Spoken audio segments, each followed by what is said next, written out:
Vande Mataram Oxford school of science Amreli દરેક વિદ્યાર્થીઓનું સ્વાગત કરે છે। વિદ્યાર્થી મિત્રો, આજે આપણે ધોરણ 11 વિષય કોમ્પ્યુટરનો અભ્યાસ કરીશું।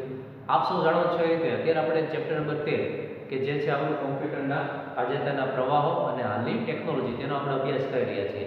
તેમાં લાસ્ટ લેક્ચર સુધીમાં આપણે ઘણા બધા ટોપિક કવર કરી ચૂક્યા છીએ।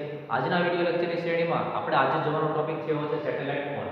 તો સૌપ્રથમ તો સેટેલાઇટ ફોન સ્માર્ટફોન કરતાં કઈ રીતે અલગ પડે એનો પરિચય મેળવી લઈએ। જે આપણે ક્લાસરૂમમાં ચર્ચા કરી હતી સામાન્ય જે સ્માર્ટફોન હોય છે એ જીએસએમ અથવા સીડીએમએ નેટવર્ક ઉપર ચાલતો હોય છે। જો જીએસએમ નેટવર્ક ઉપર ચાલતો હોય તો તેની અંદર નેટવર્કના ઘણા બધા ઇસ્યુ થતા હોય છે, જે આપણે પણ બહુ સારી રીતે જાણીએ છીએ।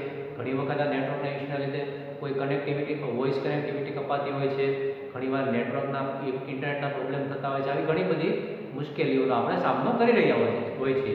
તો આવી જ જીએસએમ ફેસિલિટી આપણને એ એરિયામાં પૂરી પાડવામાં આવે છે કે જ્યાં મોબાઈલ કંપની એટલે કે જેને આપણે કહીએ છીએ એક પ્રકારના ઓપરેટરો, તો આવા મોબાઈલ કંપની એટલે કે મોબાઈલ ઓપરેટરો દ્વારા આપણને જે એરિયામાં ચોક્કસ પ્રકારની જીએસએમ અથવા સીડીએમ પ્રકારની સુવિધા આપવામાં આવતી હોય ત્યાં જ આપણે તેના નેટવર્કનો ઉપયોગ કરી શકતા હોય છે। પરંતુ મિત્રો એક વસ્તુ વિચારો કે જ્યારે કોઈ વહાણો છે કે જે દરિયામાં એક દેશમાંથી બીજા દેશમાં જવા માટે દરિયાઈ માર્ગનો ઉપયોગ કરતા હોય છે, કોઈ એવો ઉચ્ચ પ્રદેશ છે કે જ્યાં ખૂબ જ ઊંચાઈ ઉપર ટાવર લગાડવા શક્ય નથી, આવા બધા પ્રદેશોમાં જ્યારે તમે કોઈ પણ મોબાઈલ નેટવર્કની કલ્પના કરો તો એ અકલ્પનીય છે, એટલે કે પોસિબલ જ નથી। તો વિચારો કે જ્યારે મધદરિયે કોઈ જહાજ છે તેની સાથે કમ્યુનિકેશન કરવા માટે આપણે શું કરવું પડે, તો કે તેના માટે થઈને કોઈ મધદરિયે આપણે કોઈ પણ મોબાઈલ નેટવર્ક માટેના ટાવર લગાડી શકતા નથી। ત્યાં કોમ્યુનિકેશન કરવા માટેનો એક નવો જ કન્સેપ્ટ ડેવલપ કરાયો છે જે સ્માર્ટફોન કરતાં અલગ પડે છે, જેને આપણે ઓળખીએ છીએ સેટેલાઇટ ફોન તરીકે। તો સેટેલાઇટ ફોનની સૌથી પહેલી લાક્ષણિકતા શું છે કે એવા વિસ્તાર કે જ્યાં મોબાઈલ નેટવર્ક અશક્ય હોય, એવા વિસ્તાર કે જ્યાં મોબાઈલ નેટવર્ક અશક્ય હોય। ઉદાહરણ તરીકે આપણે જેમ વાત કરીએ મધદરિયે નેટવર્ક અશક્ય છે, કોઈ પણ ઉચ્ચ વિસ્તાર એટલે કે ઉચ્ચ આપણે કોઈ હિમાલય છે કે કોઈ ઊંચાઈવાળો વિસ્તાર છે જેના ટોચ ભાગ ઉપર પોસિબલ નથી, એવા અમુક જંગલો છે કે જ્યાં નેટવર્ક પોસિબલ નથી। આવા ઘણા બધા ક્ષેત્રો પૃથ્વી ઉપર રહેલા છે કે જ્યાં મોબાઈલ ટાવર લગાડવા શક્ય નથી અથવા તો મોબાઈલ નેટવર્ક શક્ય નથી। તો આવા વિસ્તારો કે જ્યાં મોબાઈલ નેટવર્ક શક્ય નથી એવા વિસ્તારની અંદર કયો ફોન વપરાય છે તો કે સેટેલાઇટ ફોન। તો આપણે અત્યારે સ્માર્ટફોનનો કન્સેપ્ટ આપણે સમજીએ છીએ કે સ્માર્ટફોનની અંદર શેનો ઉપયોગ થાય તો કે મોબાઈલના ટાવરનો, જીએસએમ અથવા સીડીએમએ નેટવર્ક। પરંતુ જ્યારે આપણે સેટેલાઇટ ફોનની વાત કરીએ તેમાં મોબાઈલ ટાવરનો કન્સેપ્ટ નીકળી જાય છે। સામાન્ય ફોનમાં સ્માર્ટફોનમાં mobile tower to satellite to mobile tower ને એની આખી સિક્વન્સ એ આપણે બહુ જ વિસ્તૃત રીતે ક્લાસરૂમમાં અભ્યાસ કર્યો છે। આ જ સિક્વન્સમાં થોડોક ચેન્જ આવશે કે સ્માર્ટફોનની જેમ જ્યારે સેટેલાઇટ ફોન આપણે ઉપયોગ કરીએ છીએ તો સેટેલાઇટ ફોન શું કરશે, સીધું જ પૃથ્વીની ફરતે ભ્રમણ કરતા સેટેલાઇટ સાથે પૃથ્વીની બહારની સાઈડ પૃથ્વીની ફરતે જે મોબાઈલ નેટવર્ક પૂરું પાડવા માટે અલગ અલગ કંપનીઓએ પોતાના સેટેલાઇટ મૂક્યા હોય છે, એ સેટેલાઇટની સાથે સ્માર્ટફોન છે ડાયરેક્ટલી કમ્યુનિકેશન કરશે, વચ્ચે ટાવરનો કોન્સેપ્ટ આખો નીકળી જશે। તો આ રીતે સ્માર્ટફોનની જેમ સેટેલાઇટ ફોનની અંદર થોડીક સુવિધામાં ચેન્જ થશે કે સેટેલાઇટ ફોન છે ડાયરેક્ટલી પૃથ્વીની ફરતે ભ્રમણ કરતા સેટેલાઇટ સાથે જ કમ્યુનિકેશન કરશે, ડાયરેક્ટલી સિગ્નલની તેની સાથે આપલે કરશે। એટલે કે મારી પાસે સેટેલાઇટ ફોન હોય તો મારા મોબાઈલના સિગ્નલ ક્યાંથી મળશે, ડાયરેક્ટ સેટેલાઇટમાં, મારા દ્વારા મોકલાવેલું સિગ્નલ સેટેલાઇટમાં સિગ્નલ સામે રિસીવરમાં। બીજું કે આ સુવિધાના ફાયદા તરીકે આપણે જોઈએ તો તેની અંદર સેટેલાઇટ દ્વારા ફેસિલિટી પ્રોવાઈડ કરાવતી હોવાથી મોબાઈલ જે સ્માર્ટફોનમાં આપણે જે જીએસએમ નેટવર્કમાં જે ઇસ્યુ થતો નેટવર્ક એવો કોઈ નેટવર્ક ઇસ્યુ થતો નથી। કોઈ પણ જગ્યાએ કોઈ પણ ઊંડાઈમાં અથવા તો દરિયા વચ્ચે કોઈ પણ જગ્યાએ તમે સરળતાથી મોબાઈલ નેટવર્ક બહુ જ સારી રીતે મેળવી શકો છો। તો આ થયો સ્માર્ટફોન કન્સેપ્ટ, જેને આપણે એક અલગ જ કેટેગરી સેટેલાઇટ ફોન તરીકે ઓળખીએ છીએ। તો આ જ સેટેલાઇટ ફોનને ઉપયોગ કરવા માટે તમારે જે તે દેશની ગવર્મેન્ટની પરમિશન લેવી પડે। ઉદાહરણ તરીકે મારે સેટેલાઇટ ફોન ઉપયોગ કરવો છે તો જેમ સ્માર્ટફોન સરળતાથી મોબાઈલ દુકાન ઉપર જાઉં છું તેથી મોબાઈલ ફોન ખરીદું છું, સિમ કાર્ડ સર્વિસ પ્રોવાઈડ કરતી કંપની પાસેથી અલગ કોઈ પણ કંપનીનું સિમ કાર્ડ ખરીદું છું, તેના માટે જરૂરી ડોક્યુમેન્ટ અને પૈસા ચૂકવું છું અને વાપરું છું, એવી રીતે હું સેટેલાઇટ ફોન મેળવી શકીશ। સેટેલાઇટ ફોન મેળવવા માટે મારે જે તે ગવર્મેન્ટની, ફોર એક્ઝામ્પલ હું અત્યારે ભારત દેશનો નાગરિક છું તો મારે ભારત સરકારની પરમિશન મેળવવી પડે, કયા કારણોથી મારે સેટેલાઇટ ફોન જોઈએ છે વગેરે પ્રકારની એના જે કંઈ રૂલ્સ એન્ડ રેગ્યુલેશન પ્રમાણે મારે પરમિશન મેળવવી પડે। પરમિશન મેળવ્યા બાદ જ એના અમુક ચોક્કસ વેન્ડર પાસેથી ચોક્કસ પ્રકારની શરતોને આધીન મારે સ્માર્ટફોન સેટેલાઇટ ફોન ખરીદવો પડે, ત્યારબાદ જ તેનો ઉપયોગ કરી શકે છે. તો આવા અમુક એના રૂલ્સ એન્ડ રેગ્યુલેશન થોડા સ્ટ્રિક્ટ છે, કારણ કે તેના માટે ડ્રોબેક એટલે કે રિસ્ક પણ એમાં ઘણા બધા રહેલા હોય છે કે કોઈ પણ ગેરકાયદેસર પ્રવૃત્તિઓ માટે તેનો ઇલીગલ ઉપયોગ ના થાય વગેરે પ્રકારના રિસ્ક હોય છે, જેથી કરીને ગવર્મેન્ટની પરમિશન માટે એના ઉપયોગની પરમિશન આપવામાં આવતી હોય છે. જેમ કે આર્મી લેવલે, પછી કોઈ પણ સરકારી સિક્યુરિટી સર્વિસ પ્રોવાઈડ કરતી કંપની લેવલે, આપણે જેમ કીધું એમ કોઈ પણ વાહનનો બિઝનેસ કરતા હોય કે કોઈ પણ એવી સર્વિસ હોય કે જ્યાં મોબાઈલ નેટવર્ક શક્ય નથી પરંતુ કમ્યુનિકેશન ફરજિયાત છે, તો ત્યાં એ લોકો શેનો ઉપયોગ કરતા હોય છે? સેટેલાઇટ ફોનનો.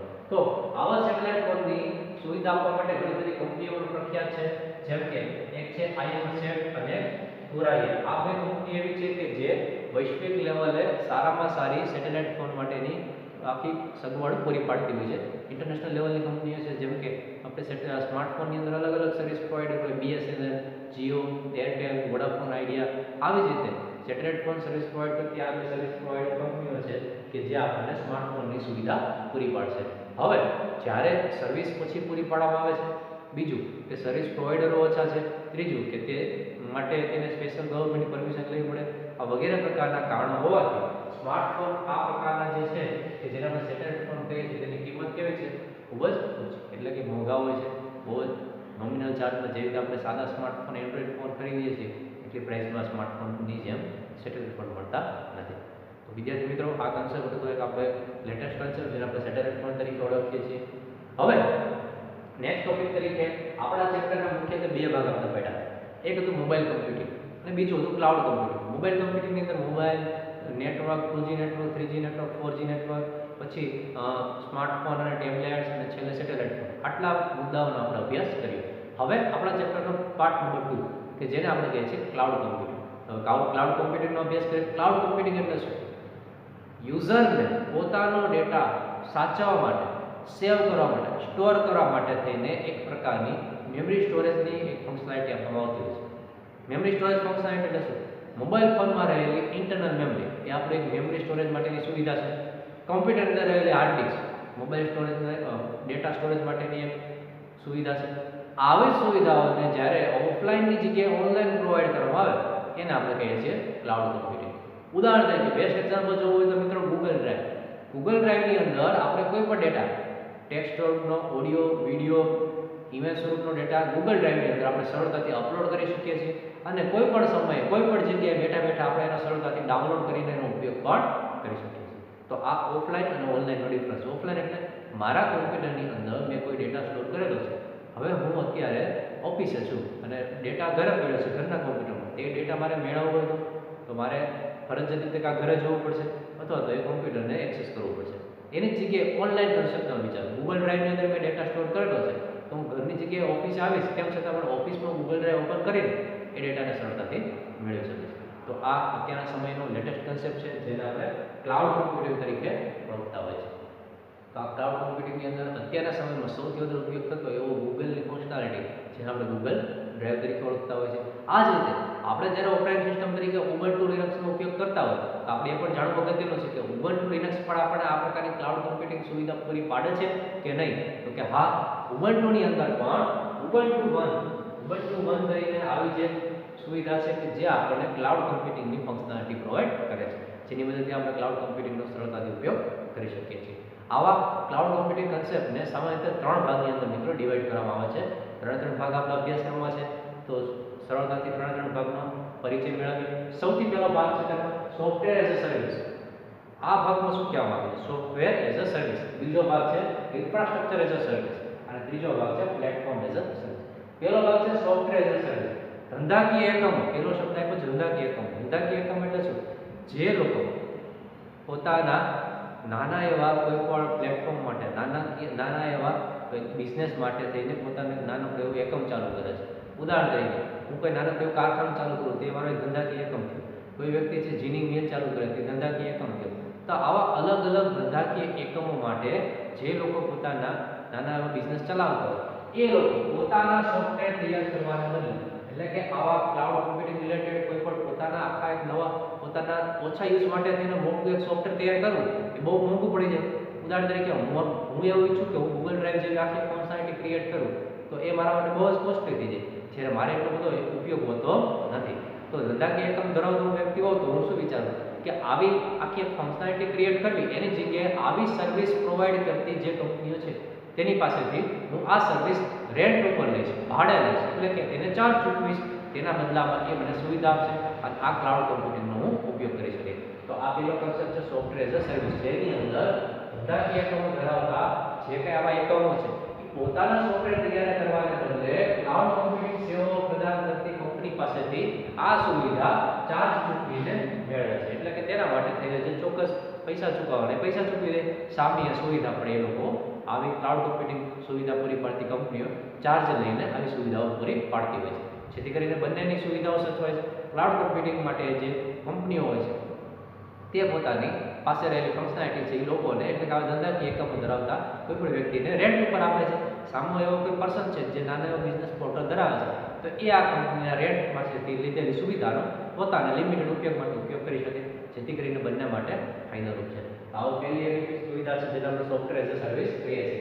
પછી શું કહે છે, એની અંદર સોફ્ટવેરની જાળવણી, સોફ્ટવેરને અપડેટ કરવું, સોફ્ટવેરમાં કોઈ પણ ખામી ના સર્જાય, સોફ્ટવેર વ્યવહાર રીતે ચાલતું રહે, ડેટાની સિક્યોરિટીથી માંડીને બધી જવાબદારી કોની હોય છે? Cloud computing. એટલે કે હું એક નાનકડો બિઝનેસ પોર્ટલ ધરાવું છું, મારે એ વિશે કોઈ ચિંતા કરવાની જરૂર છે નહીં. બધી સુવિધા મને કોણ પ્રોવાઈડ કરે છે? તો કે ક્લાઉડ કમ્પ્યુટિંગ સુવિધા આપતી કંપની. તો આ બધી જાળવણીથી માંડીને બધી જવાબદારી, બધો ખર્ચ પણ કોણ ભોગવશે? મારે કોઈ પણ જાતની એમાં ઝંઝટમાં પડવાની જરૂર હોતી નથી. મારે ફક્ત એનો નિયમિત રેન્ટ, એટલે કે એનો જે ચાર્જ હોય ચાર્જ ચૂકવવાનો, સામે મને સુવિધા મળતી રહેશે. તો નાના ધંધાકીય એકમ માટેનો સૌથી બેસ્ટ કન્સેપ્ટ એટલે સોફ્ટવેર એઝ અ સર્વિસ પ્રકારની ક્લાઉડ કમ્પ્યુટિંગ. ક્લાઉડ કમ્પ્યુટિંગ એવો જ બીજો છે ઇન્ફ્રાસ્ટ્રક્ચર એઝ અ સર્વિસ પ્રકાર. બીજો પ્રકાર છે ઇન્ફ્રાસ્ટ્રક્ચર એઝ અ સર્વિસ.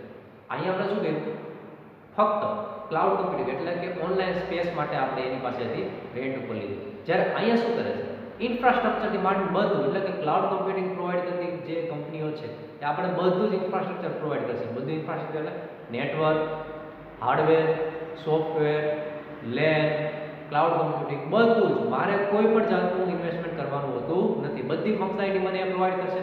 મારે ફક્ત તેનો નિયમિત રેન્ટ હોય છે, રેન્ટ જ ચૂકવવાનો છે. મિત્રો, તમને જાણીને આશ્ચર્ય થશે કે મોટા સિટીની અંદર મલ્ટીનેશનલ કંપનીઓ ઘણી બધી આ રીતે ચાલતી હોય છે. નાના પાયે જે તમે એકમ ચાલુ કરો છો તે તમને A to Z ઇન્ફ્રાસ્ટ્રક્ચરથી માંડીને ક્લાઉડ કમ્પ્યુટિંગ, નેટવર્કિંગ, ઇન્ટરનેટ, બધી ફંક્શનાલિટી, હાર્ડવેર, સોફ્ટવેર બધું તમને રેન્ટ ઉપર મળે છે. તો આ રીતે પણ એક ક્લાઉડ કમ્પ્યુટિંગનો પ્રકાર છે ઇન્ફ્રાસ્ટ્રક્ચર એઝ અ લેબ, કે જેની અંદર આવી કંપનીઓ હાર્ડવેર, ઇન્ફ્રાસ્ટ્રક્ચરથી માંડીને બધી જ ફેસિલિટી આપણને રેન્ટ પર આપતી હોય છે. અને તેની જાળવણી, તેનું વ્યવસ્થિત સંચાલન, તેની અંદર કોઈ પણ ખામી, તેની સિક્યોરિટી સુવિધાથી માંડીને બધી ફેસિલિટી ક્લાઉડ કમ્પ્યુટિંગ કંપની સંભાળતી હોય છે. એનો બીજો પ્રકાર છે. ત્રીજો પ્રકાર છે platform as a service. Platform as a service શું કહેવા માંગુ છું? હું એક નાના પાયે એવો એકમ ચાલુ કરું છું, પોતે સોફ્ટવેર બનાવવા માંગુ છું એઝ અ ડેવલપર તરીકે, જે આપણો ભવિષ્યનો ગોલ છે. તો જ્યારે એઝ અ ડેવલપર તરીકે હું સોફ્ટવેર બનાવી છું, તો મારી પાસે બધી સુવિધા હોવી જોઈએ, hardware, software, networking, cloud computing સુવિધા હોવી જોઈએ. પરંતુ આજના લેવલે જો નાના પાયે શરૂઆત કરું છું, તો આ બધી સુવિધા મારા માટે ખરીદવી અથવા તો ડેવલપ કરવી કોસ્ટલી છે, પોસિબલ છે નહીં. હું શું કરીશ, હું નાના પાયે આ સુવિધા ચાલુ કરવા માંગુ છું. હું મોટી સર્વિસ પ્રોવાઈડ કરતી કોઈ ક્લાઉડ કમ્પ્યુટિંગ છે તેની પાસેથી હું રેન્ટ ઉપર લઈશ. તેના સર્વિસ પ્રોવાઈડર, એટલે કે તેના દ્વારા મળતી સર્વિસમાં હું મારું સોફ્ટવેર બનાવીશ. એટલે કે એના પાસેથી મેળવેલું રેન્ટ ઉપરનું સોફ્ટવેર છે ક્લાઉડ કમ્પ્યુટિંગનું, તેની ઉપર હું મારું સોફ્ટવેર બનાવીશ. મારા દ્વારા બનાવેલા સોફ્ટવેર માટે જરૂરી ચાર્જ મને ચૂકવીશ. મારું બનાવેલું સોફ્ટવેર હું કોઈ થર્ડ પાર્ટીને વેચીશ. ત્રણેય વ્યક્તિનું કામ છે.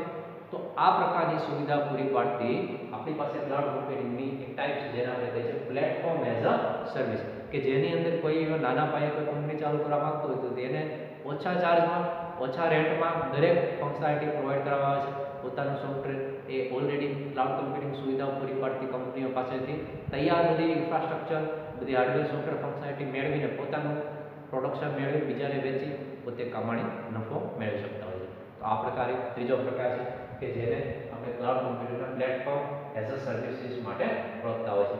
દરેક ત્રણ ટાઈપમાં કોમન વસ્તુ એ છે કે ક્લાઉડ કમ્પ્યુટિંગ સર્વિસ પ્રોવાઈડ કરતી કંપની જેવી યુઝરની રિક્વાયરમેન્ટ પ્રમાણેની સુવિધાઓ પૂરી પાડતી હોય છે અને જેટલી રિક્વાયરમેન્ટ એ પ્રમાણે સામે ચાર્જ વસૂલ કરતા હોય છે. અત્યારના જમાના મિત્રો તમને જાણીને આનંદ થશે કે આવી ક્લાઉડ કમ્પ્યુટિંગ સુવિધાઓ પૂરી પાડતી ઘણી બધી કંપનીઓ અત્યારે માર્કેટમાં અવેલેબલ છે. મોટાભાગની HP, વિપ્રો, માઇક્રોસોફ્ટ, ગૂગલથી માંડીને મોટાભાગની ટેકનોલોજી રિલેટેડ કંપનીઓ છે એ લેટેસ્ટ કન્સેપ્ટ અત્યારે ટેકનોલોજીનો ક્લાઉડ કમ્પ્યુટિંગ છે. રીઝન કે અત્યારે કોઈને વધારે પડતી સ્ટોરેજ ડિવાઇસ સિવાય ચાલતું નથી. અત્યારે આપણે જે જ્યારે મોબાઈલ ડિવાઇસ યુઝ કરતા હોય તો આપણને અત્યારે 128 કે 256 GB પણ ઓછી પડતી હોય છે. અને સાથે સાથે દરેક સમયે એ મેમરી સ્ટોરેજ ડિવાઇસ સાથે લઈને ફરવું પણ અશક્ય હોય છે. કોઈ પણ જગ્યાએ આપણા ડેટાને આપણે એકબીજાને પાસ કરવો પડતો હોય છે. જો કોઈ ઓનલાઈન બિઝનેસ ચલાવતો હોય તેના માટે થઈને મોબાઈલના આ પ્રકાર અથવા તો કોમ્પ્યુટરના આ પ્રકારની અંદર ડેટા સ્ટોર કરીને વાપરવો ખૂબ જ અઘરો થઈ જાય છે. જેથી કરીને આજના વૈશ્વિક લેવલનો સૌથી લેટેસ્ટ કન્સેપ્ટ ક્લાઉડ કમ્પ્યુટિંગ તરીકે ઓળખાય છે અને ભવિષ્યમાં પણ આ ક્લાઉડ કમ્પ્યુટિંગ ક્ષેત્રમાં ખૂબ જ વધારો થવાનો છે. તો આપણા માટે ખૂબ જ અગત્યનો પહેલો પ્રકાર હતો મોબાઈલ કમ્પ્યુટિંગ. ત્યારબાદનો અને આજના જમાનામાં ચાલતો એવો કન્સેપ્ટ છે ક્લાઉડ કમ્પ્યુટિંગ. તેનો પણ આપણે વિસ્તૃત અભ્યાસ કર્યો. આ જ ક્લાઉડ કમ્પ્યુટિંગનો એક બીજો આપણે કન્સેપ્ટ જોવા જઈએ તો અત્યારના સમયમાં એક નવો જ કન્સેપ્ટ કે જેનો આજના વ્યવહાર ઉપયોગમાં વ્યવહારુ જીવનમાં ખૂબ જ વધારે ઉપયોગ થાય છે એવી એક પદ્ધતિ છે RFID ટેગ. RFID એટલે શું?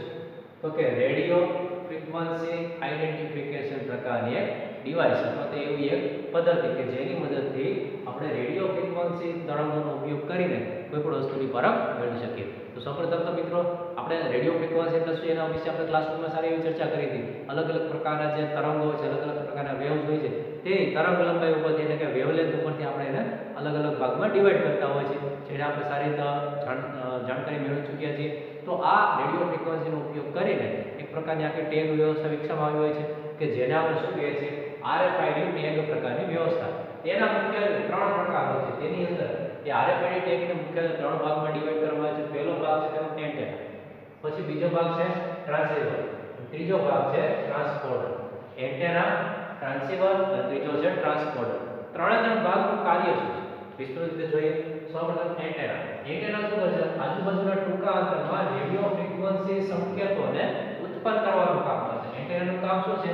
રેડિયો ફ્રીક્વન્સી સિગ્નલને પ્રોડ્યુસ કરવાનું, રેડિયો ફ્રીક્વન્સી સંકેતોને ઉત્પન્ન કરવાનું કામ કોણ કરશે? એન્ટેના. એટલે કે RFID ટેગનો ભાગ નંબર 1. હવે એન્ટેના દ્વારા ઉત્પન્ન કરવામાં આવેલા રેડિયો ફ્રીક્વન્સી સંકેતોને વાંચવા એટલે કે એને સમજવા અને તેને રેડિયો ફ્રીક્વન્સી રીડર સુધી પહોંચાડવાનું કામ કોણ કરશે? તો કે ટ્રાન્સીવર. સૌપ્રથમ એન્ટેનાએ શું કર્યું? રેડિયો ફ્રીક્વન્સી સિગ્નલને ઉત્પન્ન કર્યા, પ્રોડ્યુસ કર્યા અને તેને વાતાવરણમાં મુક્ત કર્યા. આ રેડિયો ફ્રીક્વન્સી સિગ્નલોને મેળવીને તેનું અર્થઘટન કરવું, યોગ્ય અર્થઘટન કરવા માટે તે સિગ્નલોને ઝીલવા આ પ્રક્રિયા કોણ કરશે? તો કે ટ્રાન્સીવર. અને કોને મોકલશે? તો કે radio frequency reader. Radio frequency reader એટલે શું?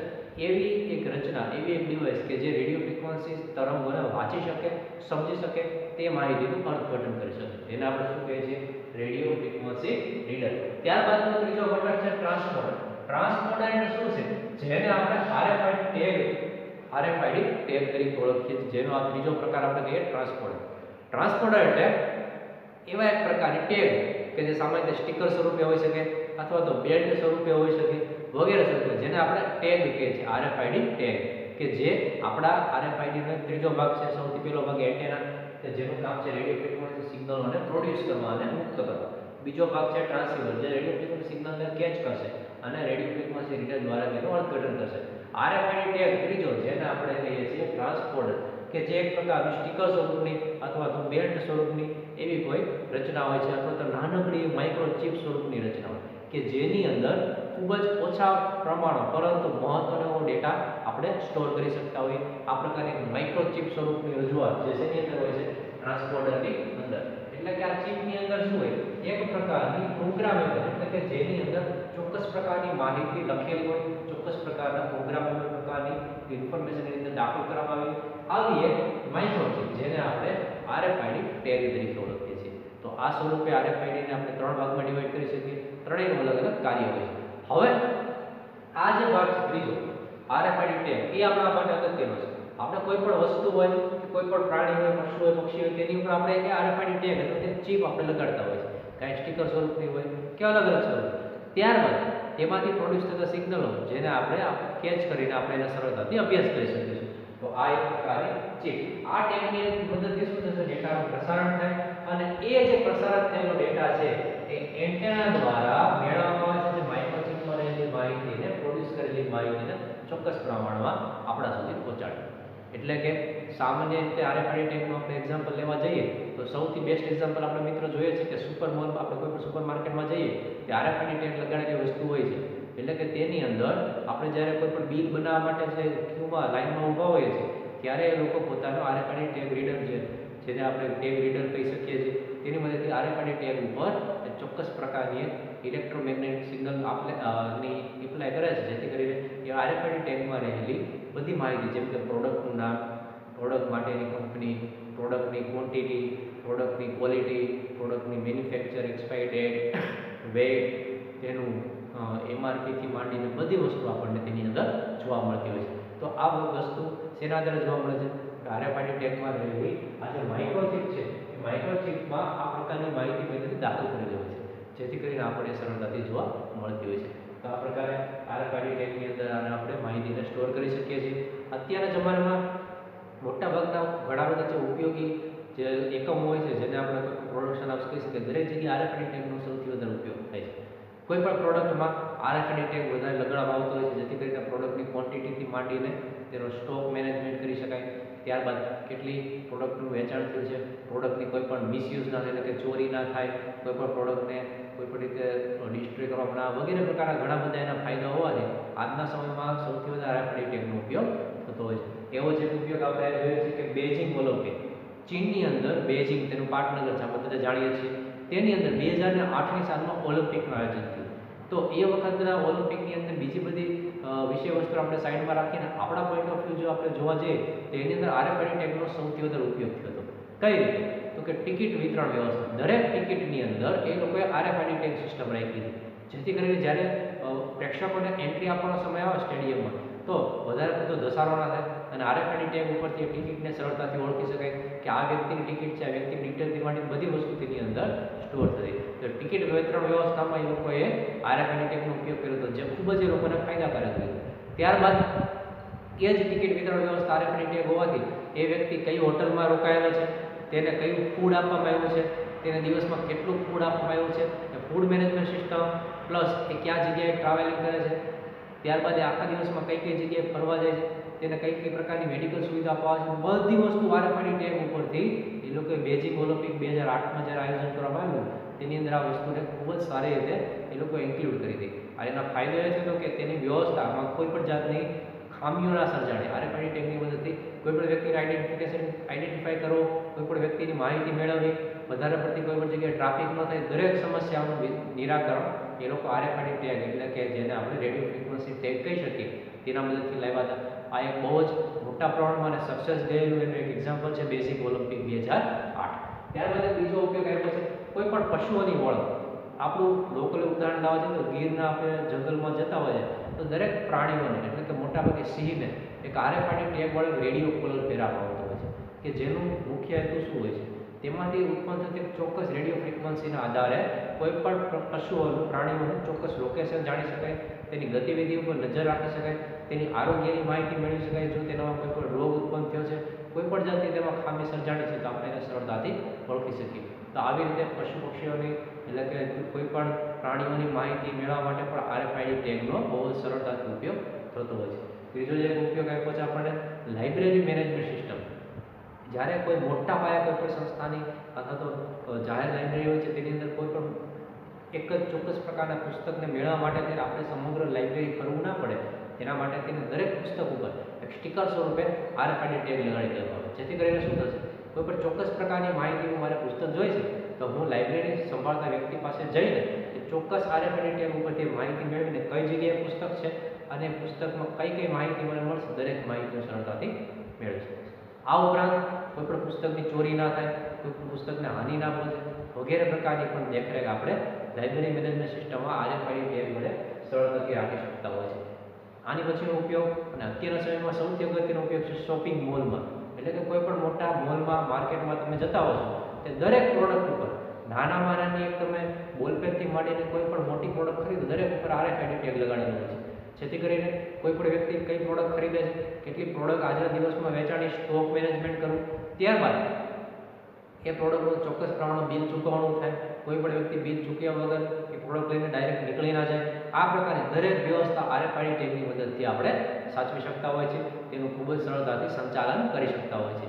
તો આજના વૈશ્વિક લેવલે અને અત્યારના માનવની જરૂરિયાતોને ફાસ્ટ બનાવવા માટે તેને સુખ સુવિધાઓને ઝડપી બનાવવા માટે તેને સૌથી અગત્યનો ટોપિક એવો RFID ટેગ, જેની અંદર એક ચોક્કસ પ્રકારની ફ્રીક્વન્સી, જેને આપણે રેડિયો ફ્રીક્વન્સી કહેતા હોય છે, તેનો ઉપયોગ થતો હોય છે અને આ સિગ્નલો વડે આપણે RFID ટેગનો સરળતાથી ઉપયોગ કરી શકતા હોય છે.